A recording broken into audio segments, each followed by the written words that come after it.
Olá pessoal, bem-vindos a bordo a mais um episódio do Café 1 TV.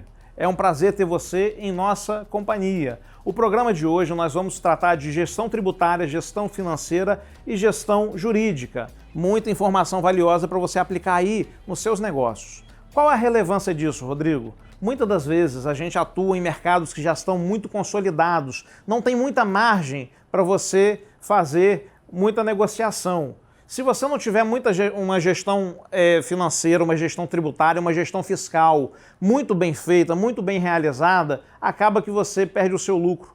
Não é mais uma questão de capricho na sua empresa, é uma questão de sobrevivência. Por isso que nós vamos conversar hoje com João Viriato. Ele que foi fundador do Grupo Viriato, que atende em todas essas áreas, em centenas de empresas ao longo da sua jornada. E nós vamos falar hoje de muita informação bacana, pegar com ele algumas dicas para você aplicar aí nos seus negócios, não é verdade? Então não saia daí. Afinal de contas, todos nós que vendemos produtos ou serviços, temos sempre a missão de fazer uma otimização, um melhoramento na vida dos nossos clientes. Então é isso que a gente vai ver hoje no programa de hoje. Mas não antes da gente descobrir um pouco mais como que está acontecendo esse mercado da contabilidade, como que está acontecendo esse mercado no mundo jurídico. O Matheus Terra vai passar um panorama para a gente. Como o Rodrigo falou, é muito importante a gestão financeira, muito importante a gestão tributária, contábil e fiscal.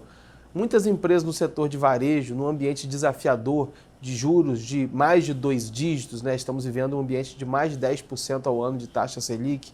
Essas empresas sofrendo um ambiente desafiador com custo de capital muito alto e a necessidade de conseguir obter toda a vantagem possível para conseguir sair na frente da concorrência. E uma das opções é uma boa assessoria tributária, que muitas empresas têm conseguido, através de boas consultorias, conseguir recuperar tributos e o dinheiro chega numa ótima hora, fortalece o caixa da empresa e ajuda para a empresa poder fazer mais investimentos. A gente vai falar muito sobre isso e outros assuntos com o Dr. João Viriato.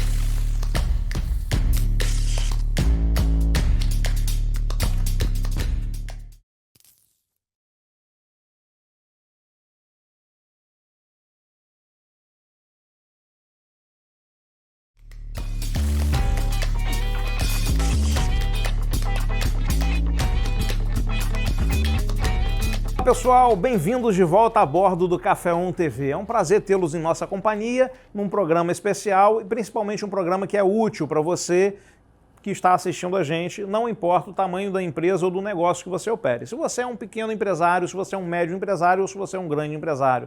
Se você é um funcionário de uma empresa, toda informação é relevante para você ajudar a crescer o negócio que você trabalha. Não só pela rentabilidade, mas também pelo nosso propósito de vida, de sempre querer fazer algo bem e melhor. Não só para nós, mas para todos que estão à nossa volta. Por isso, hoje nós vamos conversar com o João Viriato, que é especialista em gestão contábil, gestão jurídica e também falar de tributos. E eu vou começar dando as boas-vindas para ele, mas já lançando uma pergunta de ouro, também uma pergunta muito importante que você, tenho certeza, que está interessado em saber. Como fazer, doutor João, para a gente pagar menos impostos? Agradeço estar com vocês aqui. Tá? Espero que consiga ajudar a responder as perguntas que sejam feitas. Bom, quanto à questão da pergunta que foi feita agora, é simples. É procurar um profissional de contabilidade que seja realmente expert naquilo que esteja fazendo, procurar um bom escritório, procurar uma assessoria contábil, tributária que possa ajudá-lo, para poder fazer com que ele pague menos impostos de forma legalizada e não de forma errada. Tá? Fazer com que os impostos sejam pagos de forma correta e procurar sempre pagar menos imposto dentro da legalidade. Isso é o mais importante para que o empresário hoje possa realmente se firmar e continuar no mercado. Excelente. E João, você acha que os empresários eles estão conseguindo cada vez mais perceber a importância de ter uma boa gestão tributária, uma boa gestão fiscal para pagar menos impostos? Está acontecendo esse movimento de profissionalização no mercado?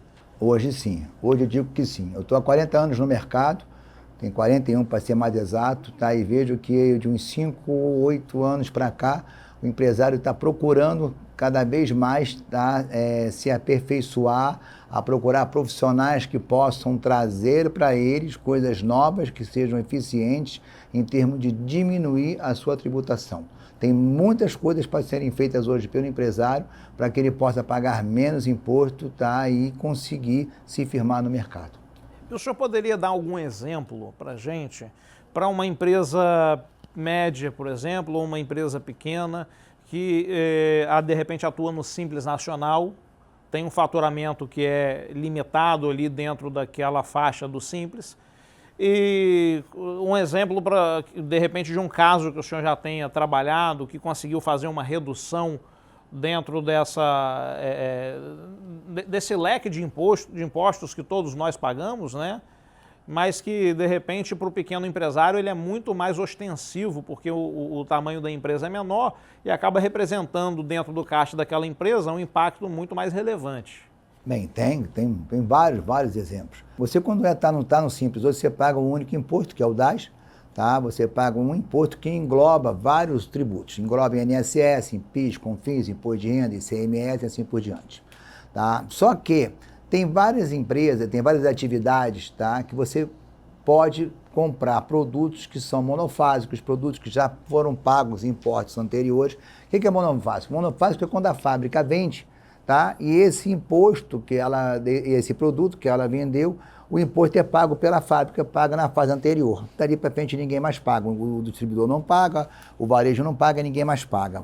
Cosmético, autopeças, remédios, tá? Isso eles não pagam imposto. Então você deixa de pagar o PIS, o CONFINS, o imposto de renda, contribuição social, você deixa de pagar o ICMS. Então vários impostos você deixa de pagar.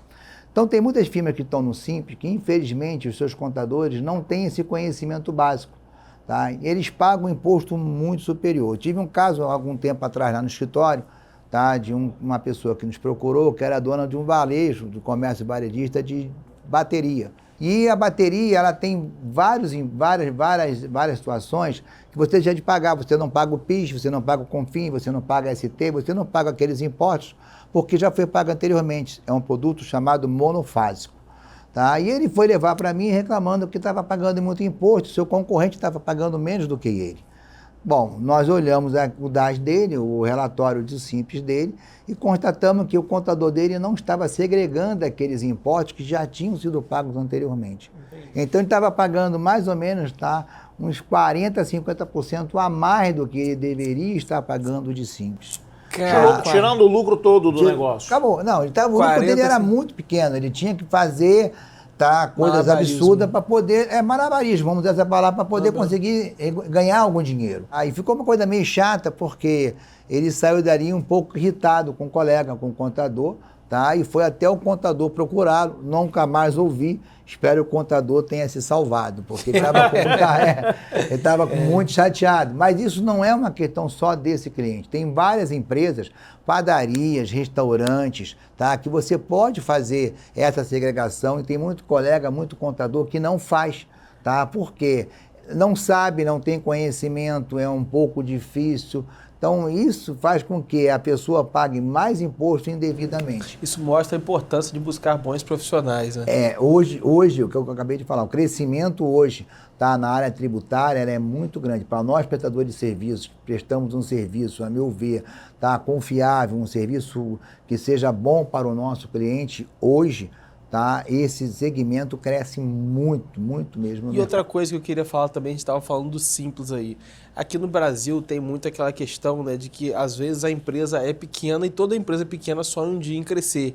Mas esse sonho muitas vezes pode virar um pesadelo quando sai, por exemplo, do Simples para o lucro presumido ou do lucro presumido para o lucro real.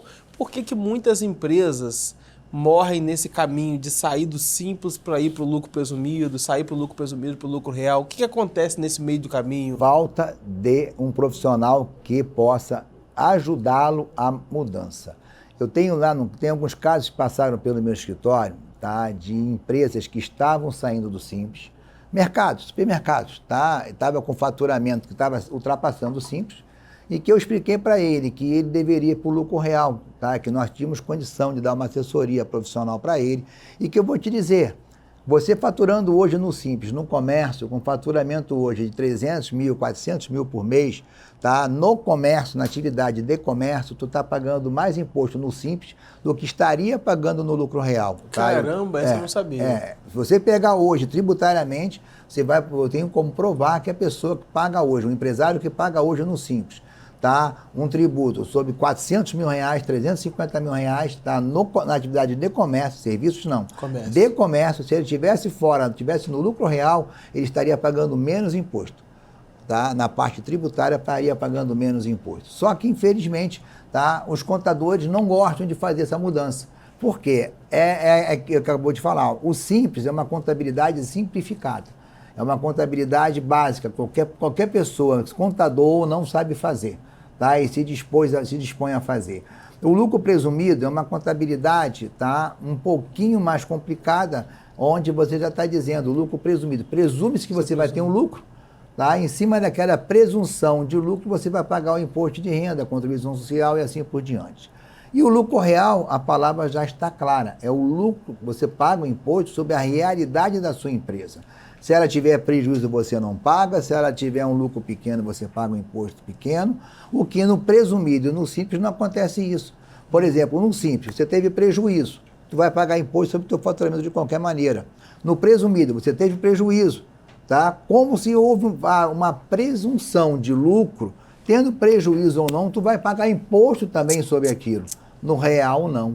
Se aquele mês foi deficitário, se aquele mês a tua despesa foi maior do que a tua receita e maior do que a tua compra, tu vai deixar de pagar imposto. E existe um mito no mercado, né, de que se você sair do Simples e for para o lucro real, vai piorar o imposto. Não, esse mito. Olha, existe lendas de contadores, tá? Que os colegas, por favor, me desculpem. Existe a seguinte lenda, tu saiu do Simples, tá? E foi para o lucro real. Cara, você vai ser fiscalizado, tá? A sua contabilidade ela vai ter problema, você não está preparado para você poder fazer a mudança, você não está preparado, você vai ser fiscalizado. É esse o alerta que eles dão. É a lenda dos contadores, é o sinal de que o contador, me desculpe os colegas, por favor, eles não querem que você mude do Simples para o lucro real. Eles não querem. Eles não querem ter trabalho Não querem ter trabalho, eles querem continuar no Simples. Eu tenho colegas lá, colegas de contabilidade de escritórios, que eles só trabalham para o Simples. Se a pessoa lá sair do Simples e for para presumido por real, eles não fazem, eles me indicam. Porque eles não querem ter trabalho, eles querem só trabalhar com o Simples. Trabalha ele mais uma ou duas pessoas é o suficiente para eles.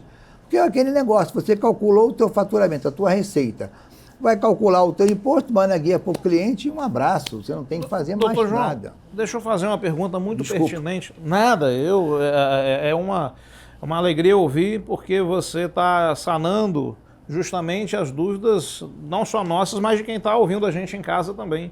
E eu acho que uma coisa que não pode faltar agora nessa orientação sua é quando e como que eu, como pequeno empresário ou médio empresário que ainda estou no Simples, devo saber, né, que está na hora de fazer essa transição. Na parte quando a gente não estiver tendo um lucro muito claro, como você mencionou, tem alguns outros indicadores que ajudam a balizar essa transição. Qual que são esses indicadores que o pequeno empresário ele precisa prestar atenção? O melhor indicador é a parceria que ele tem com o seu contador. É o melhor indicador, porque se ele tiver uma parceria com o seu contador, o contador dele vai periodicamente, de 2 em 2 meses, 3 em 3 meses, 6 em 6 meses, fazer uma avaliação se ele, no Simples, para ele é satisfatório, ou se no real para ele seria melhor.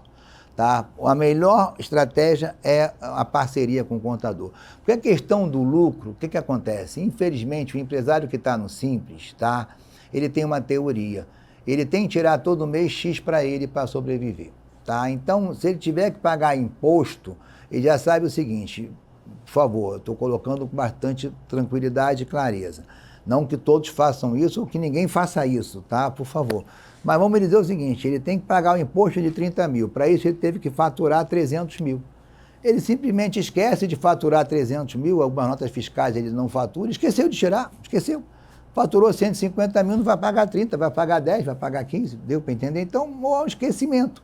Então, ele não vai se preocupar, tá, em mudar de tributação, porque ele está esquecendo de tirar a nota fiscal para pagar menos imposto, porque ele tem que tirar daquele valor.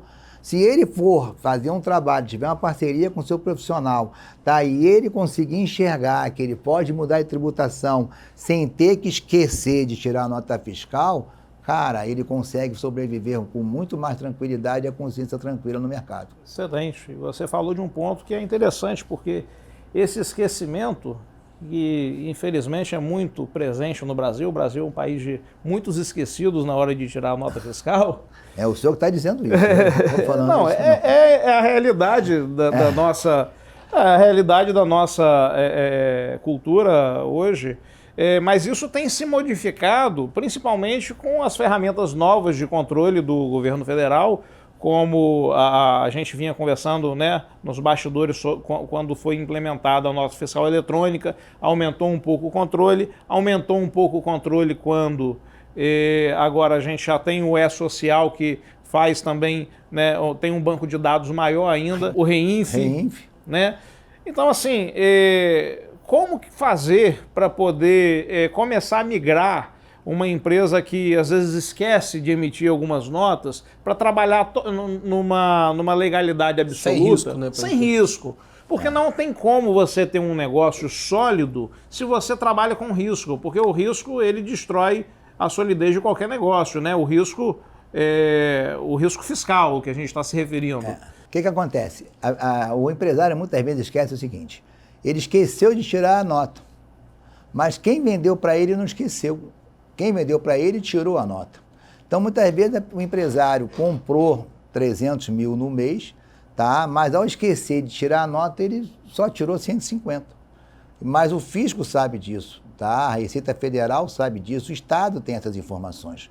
Então, daqui a pouco vai vir uma fiscalização e ele vai ter que dizer por que ele faturou 150 mil e comprou 300. Da onde ele tirou aquele dinheiro para pagar aquelas compras? Porque ele pagou.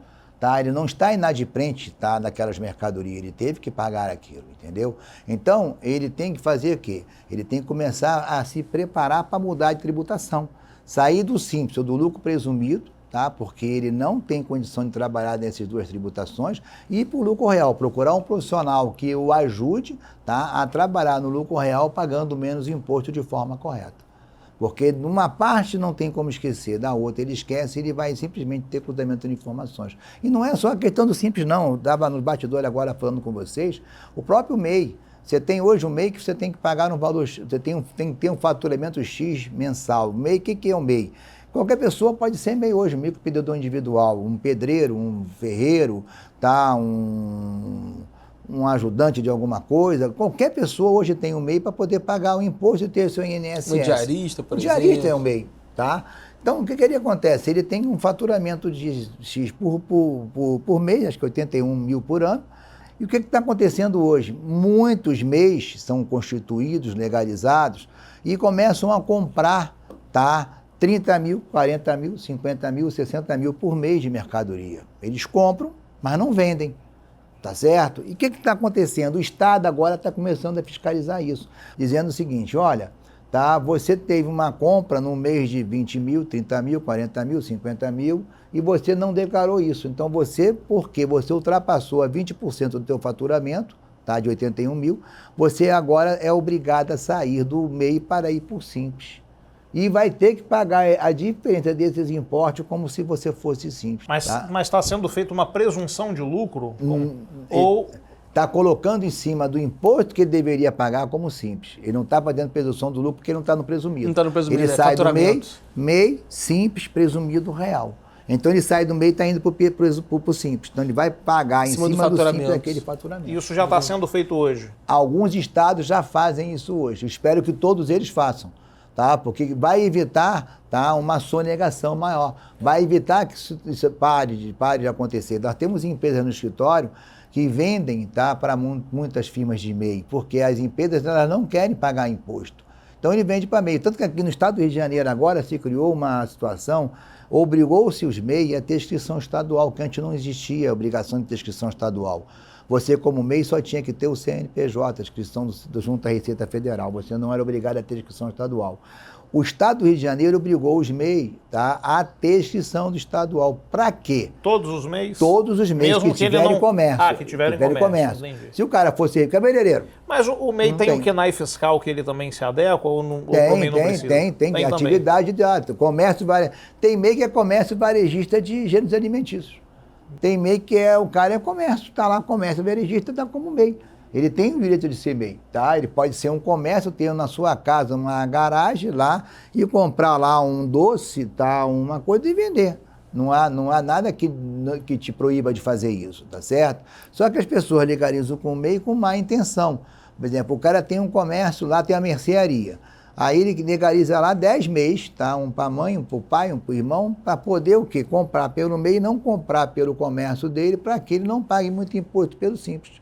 Há pouco tempo atrás estavam falando de pessoas que vendiam, né, 50 MEIs, 200 MEIs para você, e inclusive... Para você poder fazer compra por aquelas empresas. Exatamente. E eu até perguntar para você, porque há pouco tempo atrás criou uma discussão muito grande, principalmente por parte de algumas grandes varejistas, como, por exemplo, a Magazine Luiza ou a Casas Bahia, pelo fato de hoje você ter essa questão dos MEIs aí, você ter produtos vindo da China, muitas vezes, talvez sem nota fiscal ou coisa do tipo, produtos importados, ter essas grandes plataformas Shopee, Mercado Livre, e através dele você não sabe quem está vendendo, né? Então pode ser que pessoas muitas vezes não estão pagando os impostos devidos, às vezes uma pessoa que está com vários MEIs, como o senhor falou. Como que você acha que está ficando essa discussão aí no varejo? Tem clientes nossos que reclamam o seguinte, tá? Que eles, ao entrar na plataforma digital e forem fazer a pesquisa de algum tipo de produto,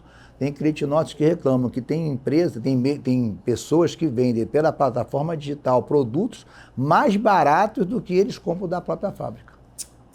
Tá? Isso pode ser de diversos tipos, pode ser de não pagamento de imposto, de sonegação de imposto e até, me desculpem, tá? Furto, roubo, contrabando. Eles colocam na plataforma digital preços, tá, que são muito inferiores ao que ele está comprando pela fábrica. Tem que saber de onde vem a origem dos produtos de você. E mesmo que você venha com uma nota fiscal, você verifica que a nota fiscal muitas vezes não é idônea. Tá? Muitas vezes não está sendo tirada com os impostos corretos, muitas vezes é uma nota fiscal que você tem saída, sabe, mas não tem entrada da nota. Justamente. Tem muitas coisas que acontecem que você hoje tem que tomar cuidado ao comprar esses produtos. E você passa a ser conivente, você passa a ser solidário na responsabilidade. É porque essa questão da isonomia fiscal e tributária é muito importante para a gente ter uma concorrência leal, né? Não pode ter um jogador jogando futebol com a regra para um e para a regra para outro, não é isso? Olha, eu vou dizer, é um sonho do profissional de contabilidade. É um sonho que isso aí tivesse realmente de partes iguais mesmo, tivessem todos eles paritários. Porque o advento da nota fiscal eletrônica, meus clientes que me conhecem... Foi quando isso começou? Tem uns 8 anos, 9 anos atrás, eu falei para todos os meus clientes o seguinte, para mim foi ótimo isso. Por quê? A nota fiscal eletrônica viria para poder acabar, tá, com a sonegação fiscal, acabar com o esquecimento. Passei por várias fases de empresas que infelizmente quebraram, que infelizmente... não estão mais funcionando por causa disso. Elas vieram com a nota fiscal eletrônica e elas fecharam, elas não tinham condição de continuar trabalhando porque a maneira que elas trabalhavam não era a maneira legal. Tá? Isso era um sonho do profissional de contabilidade, que as empresas tivessem se adaptado a isso. Porque aí da nota fiscal eletrônica vieram os livros fiscais eletrônicos, vieram os SPEDs fiscais, SPEDs de contribuições, a REINF, a social. Tem sido colocado diversas obrigações, diversos instrumentos para que nós possamos fiscalizar o nosso cliente e levar aquilo para a Receita Federal.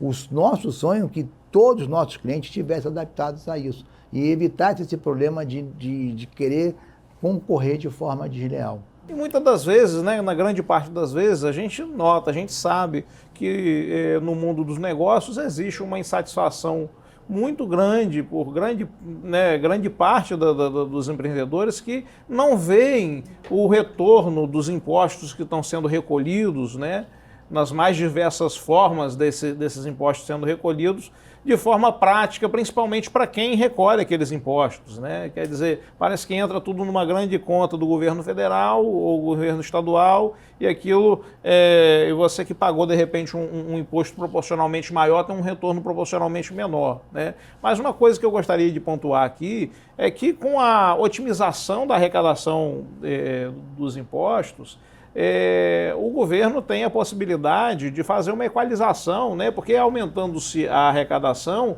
você consegue diminuir o peso fiscal em cima, né, que de repente às vezes fica no ombro de alguns, né, e os inadimplentes ou os esquecidos não pagam, consegue equalizar um pouco melhor. Então, muitas das vezes, já partindo para uma empresa que tem uma atividade como a fabricação de pequenos itens, né?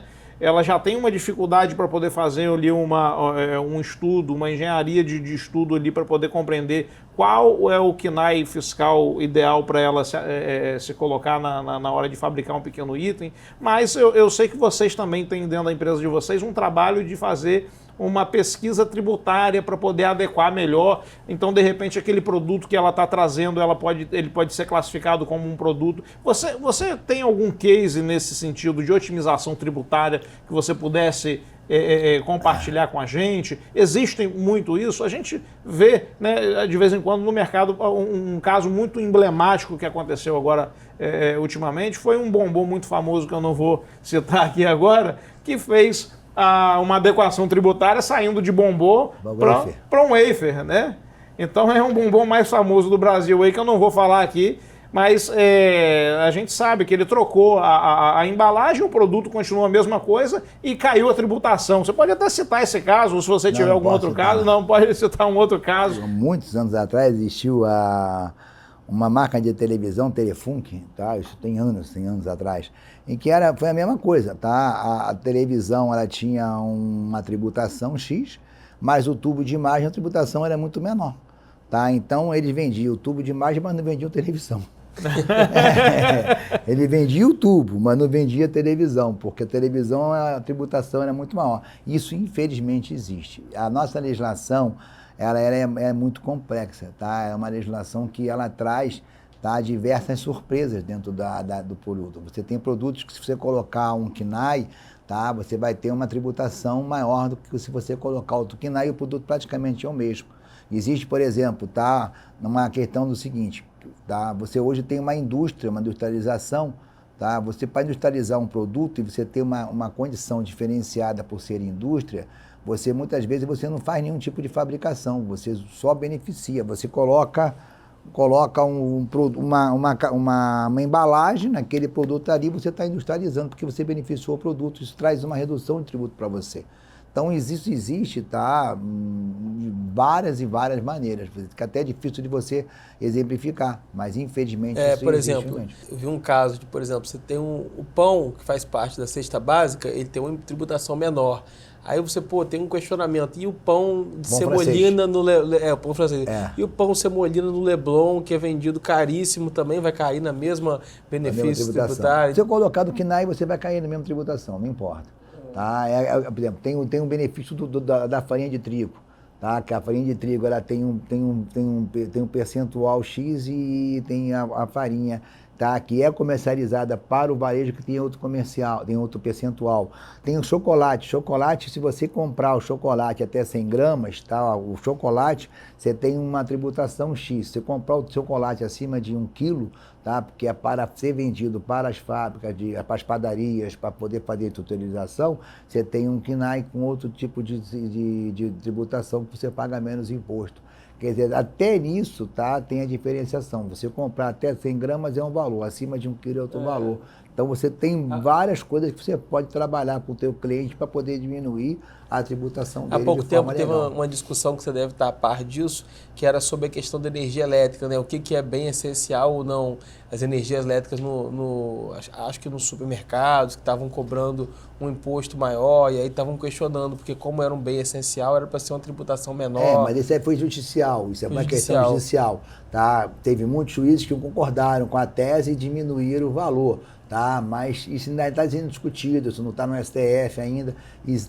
Tudo que você hoje, tá, consegue enxergar. É uma briga judicial grande, né? Bastante, eu acho que é mais de 500 milhões que envolve. Se você pegar hoje ali, tá, um mercado que fatura, que paga 40, 50 mil de luz, tá, você vai ter ali uma redução de pelo menos 15% a 18% de luz de imposto você consegue recuperar. A gente viu isso no caso dos precatórios, não é isso? Que, na verdade, os precatórios eram um direito do empresário, do cidadão, de usar o precatório, que era uma dívida do governo para com ele, e o governo falou que ele não poderia usar, que ele teria que dividir e pagar em parcelas. Para poder conseguir. E aí até muitos bancos acabaram comprando essa carteira aí dos clientes. Existem situações que, infelizmente, o governo ele toma conta, ele já prevê aquilo ali. Tá? Ele já prevê aquilo ali. Há alguns anos atrás, tá? na gestão de um governador, que infelizmente felizmente foi preso, ficou um bom tempo preso, tá? se criou uma situação, tá? de se vender precatório, de se comprar precatório para se vender. Tá? Os precatórios poderiam ser usados para abatimento de impostos estaduais. Tá? E houve uma discussão de que a esposa desse governador disseram que ela comprou fortunas e fortunas de precatório por valores muito baixos, para depois o escritório dela vender para grandes empresários. Para grandes empresários. Para bater. Eu soube desse caso. Uma situação, não tem como provar, não vi nada, mas o que o pessoal fala é isso. Tá? Então, infelizmente, o governo traz muitos obstáculos para o próprio empresário. Você acha que o Brasil é um país que tem uma insegurança jurídica? Bastante. Muito pesada contra. É muito pesada contra o investidor, contra o empresário? Contra o empresário, contra o contribuinte. Você vê o seguinte, nós estávamos nos bastidores conversando sobre a questão da tese do século, que foi uma ação, tá, onde o PIS e CONFINS foi abatido da base de cálculo de ICM. Isso é uma discussão de anos, de 10, 15 anos. Tá? E saiu agora, tá, mais ou menos 2, 3 anos, foi batido uma terna, o STF determinou que o contribuinte ganhou o direito a fazer aquele abatimento. Bom, o que aconteceu? A Receita Federal está fazendo o quê? Entrou com o quê? Com ação rescisória. O STF decidiu e a Receita Federal entrou com ação rescisória. Para quê? Para tentar modificar o direito, o benefício que aquele empresário tem de recuperar imposto que pagou indevidamente. Tá? E vou dizer mais, há uma grande possibilidade daquela rescisão rescisória ser jogada favorável ao governo e contra o contribuinte, tá, no STF. Então, quer dizer, como é que o empresário vem de fora, tá, se instalar no nosso país, se ele vê que existe essa situação, essa dificuldade, a insegurança jurídica? Como é que ele pode fazer isso? São todos assuntos muito pertinentes, né, Matheus? Principalmente porque passam pelo cotidiano nosso, né? E essas questões todas deixam de ser questões políticas para se tornarem questões elementares na sobrevivência dos nossos negócios, das nossas famílias, né? Então, acho que tudo precisa ser discutido, tudo precisa ser conversado, principalmente porque, usando de ferramentas legais, usando das legislações existentes, nós podemos fazer uma proteção ao nosso trabalho, ao nosso patrimônio, né? E hoje no Brasil, para quem conseguiu trabalhar com muito esforço e dificuldade, criar alguma gordura, criar algum patrimônio, né? De repente um bem de família, de repente uma casa na praia, e você precisa também fazer uma proteção, né, sobre esses bens, fazer uma blindagem, fazer um plano de sucessão, né? Hoje em dia tem se falado muito sobre a holding familiar. A holding patrimonial. A holding patrimonial, para você fazer um planejamento. Então não saia daí, né, Matheus? Porque esse é um tema muito relevante. Vamos tentar explorar aí algumas questões aí, dar algumas orientações para, de repente, você conseguir fazer uma blindagem do seu patrimônio, né? E diminuir os riscos também, né, de todas as formas, inclusive trabalhistas, que hoje é um grande risco para todas as empresas. Vamos falar isso tudo um pouco e tudo um pouco mais daqui a pouco no próximo bloco. Então você fica aí, você já sabe, é 1 minutinho só de intervalo comercial e a gente já volta.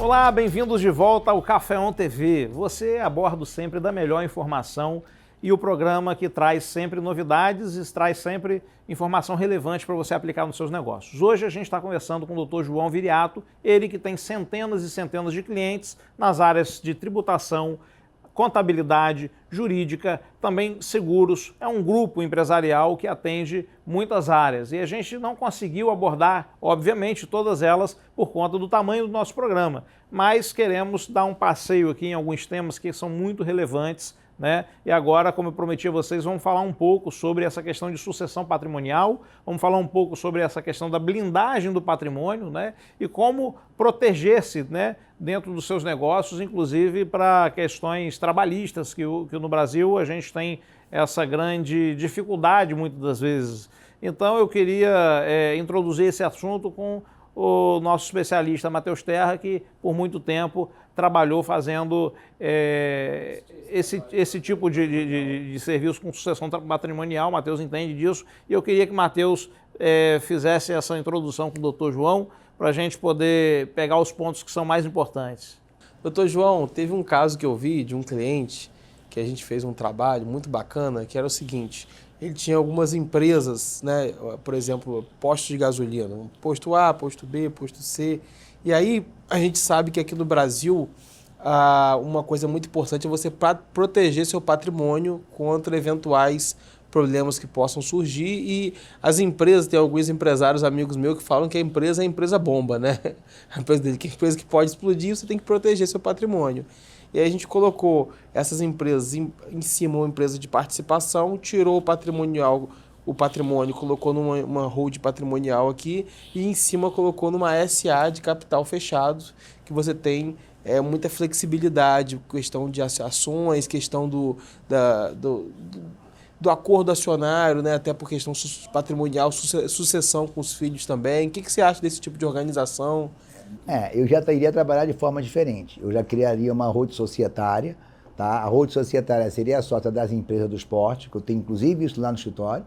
Tem um grupo de portos de gasolina que são de 2 irmãos, tá? Que nós criamos uma holding societária onde o sócio da empresa não é os sócios de pessoa física, a holding societária que é a sócia, o posto de gasolina, a holding societária é a sócia do posto de gasolina e eles são sócios da holding, porque se amanhã depois der um problema aqui, bate aqui, mas não vem até eles como pessoa física, bate na holding societária como responsável, não a SA, que a SA ficaria na base de cima, e ao mesmo tempo criei para eles uma holding patrimonial. Para quê? Que a holding patrimonial, ela toma conta do patrimônio dele, dos imóveis, do apartamento, de casa, de tudo. Não gosto de colocar em holding patrimonial, não gosto de colocar carro, caminhão, não gosto de colocar bens móveis, porque esses bens móveis, além de depreciar com muita rapidez, tá? Ele pode vender a todo momento, é uma coisa um pouco mais complicada. Eu coloco só bens imóveis na holding patrimonial, que são mais difíceis de se depreciar e são mais demorados a ser vendidos, são imóveis, são bens que ele não vai se desfazer com tanta rapidez, tá? E constitua a holding patrimonial para quê? Para que ele tenha blindagem, tá, do seu patrimônio. Como depois tem a sua empresa que deu uma dor de barriga, não vai chegar até ele, tá? Porque a holding patrimonial blinda o patrimônio. Tem a questão da sucessão também, que a questão da sucessão patrimonial é muito importante, porque a pessoa tendo uma holding, ela tem 3 filhos, tá? Então amanhã depois ele vem a falecer, acontece alguma coisa, o que acontece? Geralmente sempre tem uma briga, tá, entre famílias.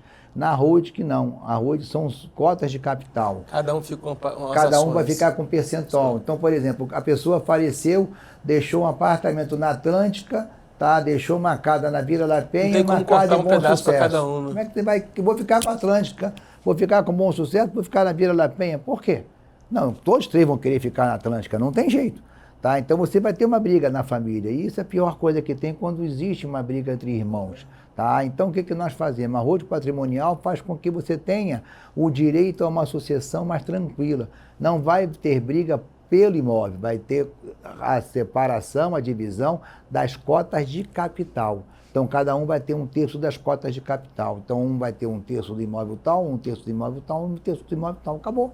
E se for vendido, cada um pega o seu percentual. Cada um vai pegar ali o seu percentual. Quem vai vender é a holding, vai vender aquele apartamento da Avenida Atlântica. Ao pegar aquilo, o dinheiro vai para a holding e os sócios dividem o dinheiro. Isso evita também de, por exemplo, entrar um um investidor especulador de fora para comprar tudo barato Para comprar por causa da briga que vai ter. E aí sempre tem o filho vai querer brigar, vai querer fazer qualquer negócio. E às vezes tem um desfazer. filho que quer desfazer tudo a preço de banana e os outros não deixam. Não há condição de ser feito isso. O patrimônio ele fica seguro por ele. Tem a questão também dos aluguéis. Tá? Porque às vezes a pessoa tem uma rua de patrimonial para quê? Tá? Ele tem 10 imóveis, 10 apartamentos, 10 casas, não sei, tem 10 imóveis. E esses imóveis estão alugados. Tá? Se você colocar esses imóveis alugados na hora de você declarar na pessoa física, tu paga 27,5% de imposto. Tá? Se você alocar e colocar esse imóvel na holding patrimonial, tu só paga 11,33%. Tu paga 11% de imposto ao invés de 27,5%. Você tem uma economia muito grande, tá? Porque os aluguéis, tá? A tributação deles é inferior. Então a holding patrimonial, ela traz hoje, tá? uma tranquilidade para o empresário, tá? Do seu patrimônio. Tá? Daquilo que ele constituiu durante toda a vida, porque não é justo uma pessoa trabalhar 20, 30, 40, 50 anos e no final da vida dela, tá, ela vinha perder porque houve uma ação trabalhista, houve uma ação que foi a revelia, às vezes a pessoa vai à revelia, tá? A pessoa recebe uma intimação, quem recebeu foi o empregado dele, tive casos no escritório desse, o empregado dele recebeu, não passou para o patrão a reclamação trabalhista porque a pessoa era amiga dele, então não interessou, rasgou, tá? Foi a revelia e nós estamos até hoje brigando para reverter isso. É uma coisa complicada. Mas já houve a condenação? Já houve a condenação? Na revelia veio direto. Tá? Foi em cima daquilo que não foi contestado. E tem como, numa ação dessa que é julgada a revelia, depois de já ter sido... Tem como reverter. Já na execução tem como reverter. Se você provar, tá, de que houve má fé de um funcionário, de que ele recebeu de má fé, de que houve interesse, tá? Tem maneiras que você tem como reverter judicialmente. E quando é condenado a revelia, por exemplo, mas não foi feita, no caso, ninguém foi notificado, né? A empresa, por exemplo, mudou de endereço e não houve notificação. Você vai ter que provar isso e você consegue reverter.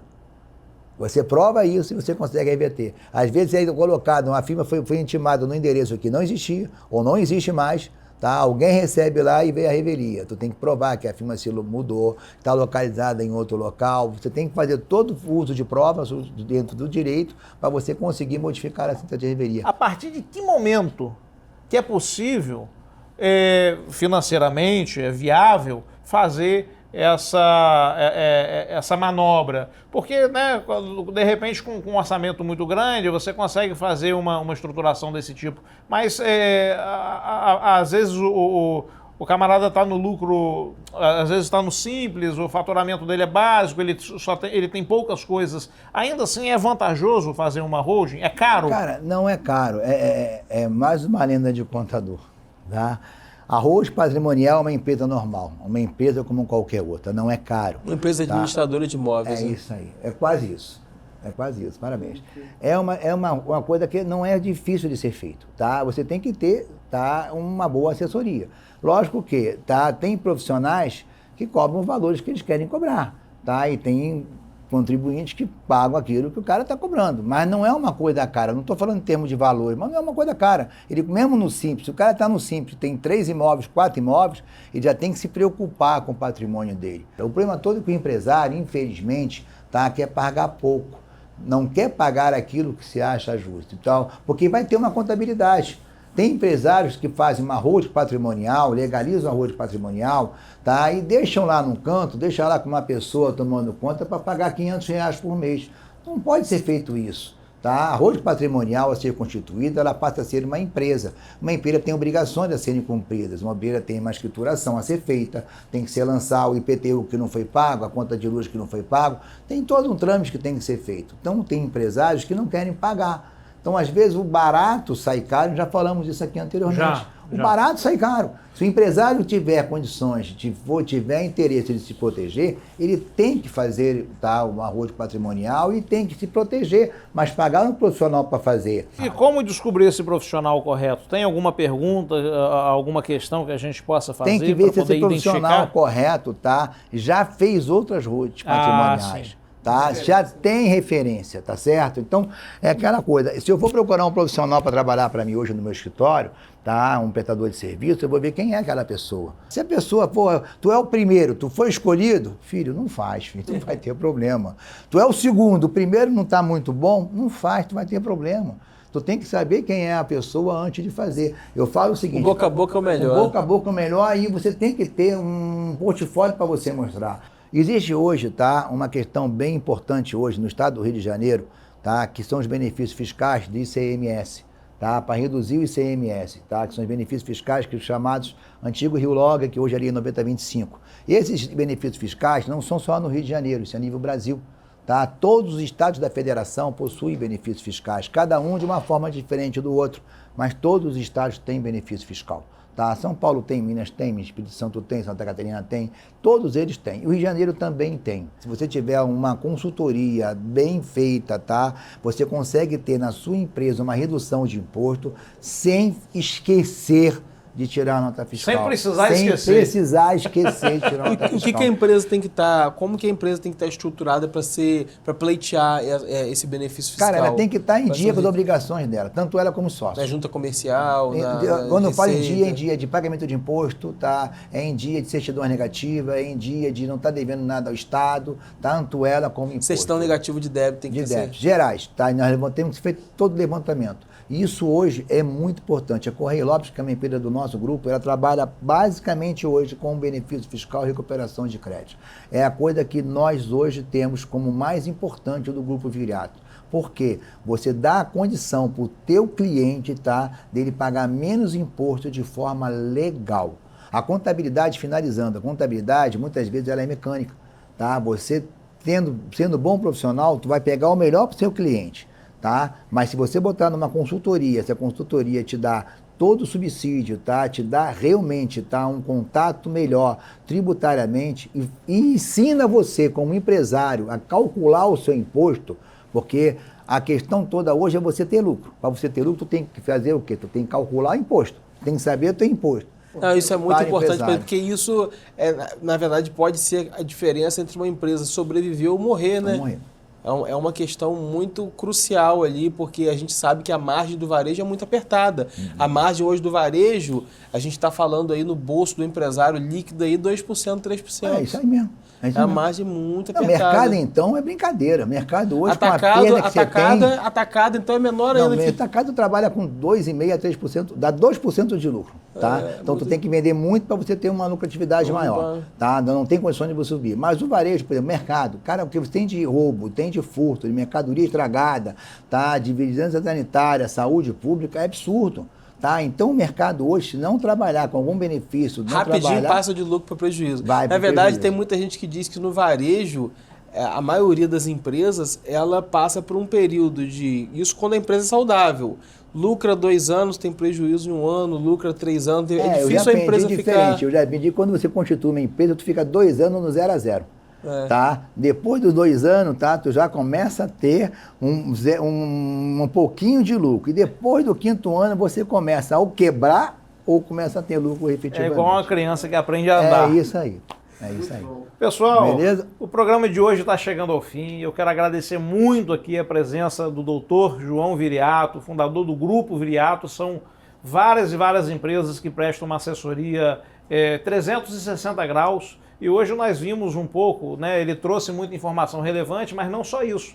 Trouxe para você a consciência da importância de fazer-se uma otimização em cada setor da sua empresa, para que você possa não só ter lucro, mas como o Matheus falou agora, possa garantir a sobrevivência dos seus negócios.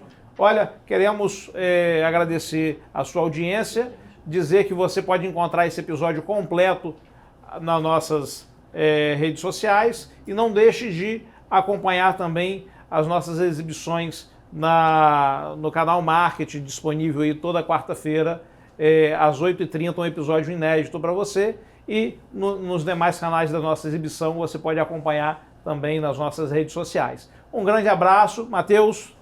Obrigado, doutor João. Foi muito bom. Obrigado a vocês, cara. Foi muito bom. Fiquei muito feliz. Nós que agradecemos a sua presença. Foi uma honra pra gente aqui. Estou à disposição. Quando precisarem, tá? Estou à disposição de vocês. Obrigado, tá obrigado. Um grande abraço.